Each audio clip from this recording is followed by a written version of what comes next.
जीवन में खालीपन। वीना अकेली बैठी बरामदे में चावल बीन रही थी। अपने जीवन के खालीपन के बारे में सोचकर अपनी आंखों के आंसू को पोंछ रही थी।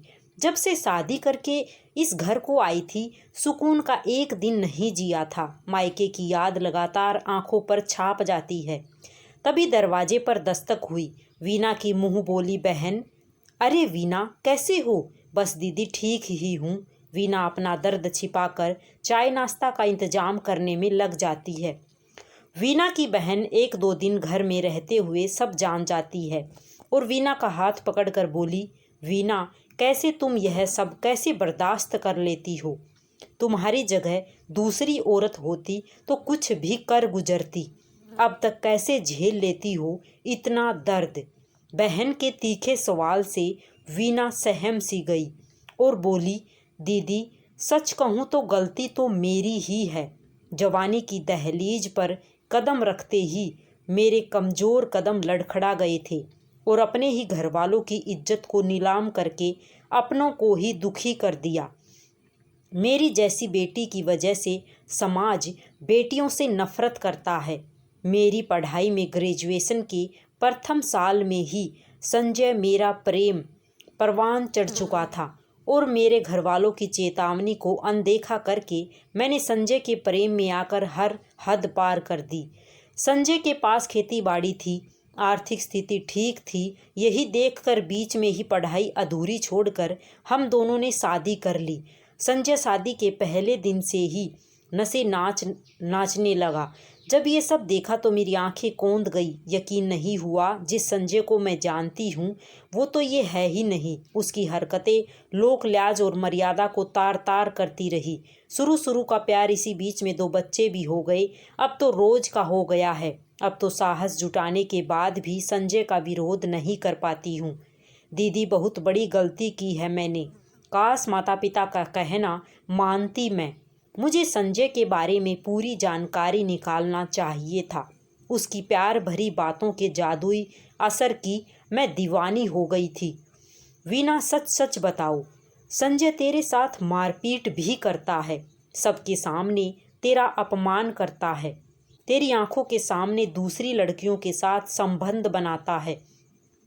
क्या बताऊं दीदी, शादी जब तक नहीं हुई थी तब तक संजय अच्छा इंसान होने का नाटक करता रहा। मैं समझ ही नहीं पाई दीदी। अब तो 2 बच्चे भी हो चुके हैं। मेरे अंदर छुपी हुई बेबस माँ ने जिंदा औरत के स्वाभिमान को मार दिया।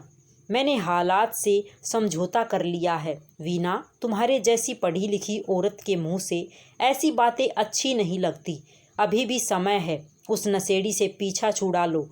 वीना, दीदी, एक माँ की ताकत को सारी दुनिया जानती है, लेकिन उसकी मजबूरी और कमजोरी को कोई नहीं समझता।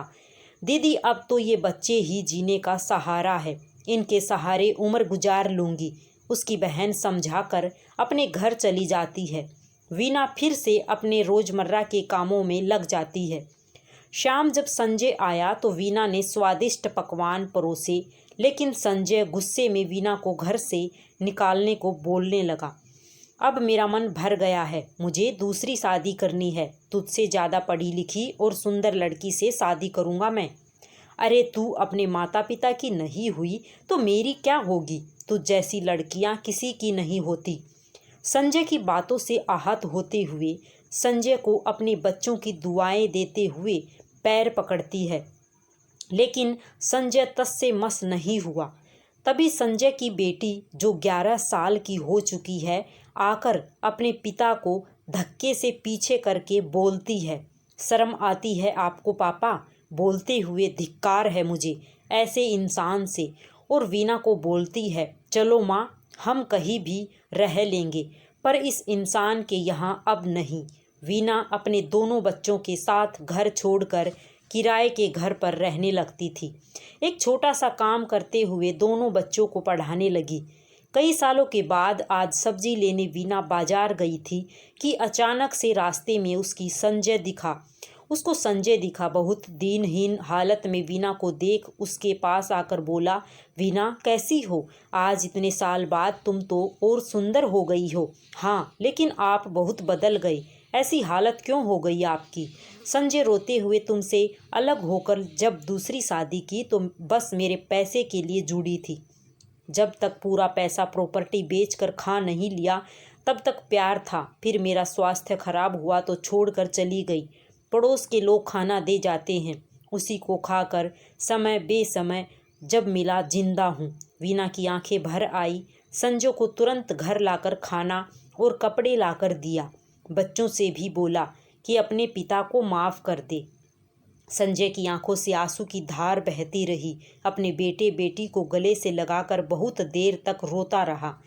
एक औरत अपने जीवन में क्या क्या सहन कर सकती है, यह हम सोच भी नहीं सकते।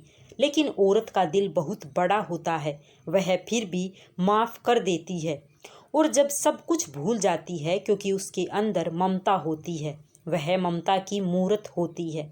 राधे राधे सभी को।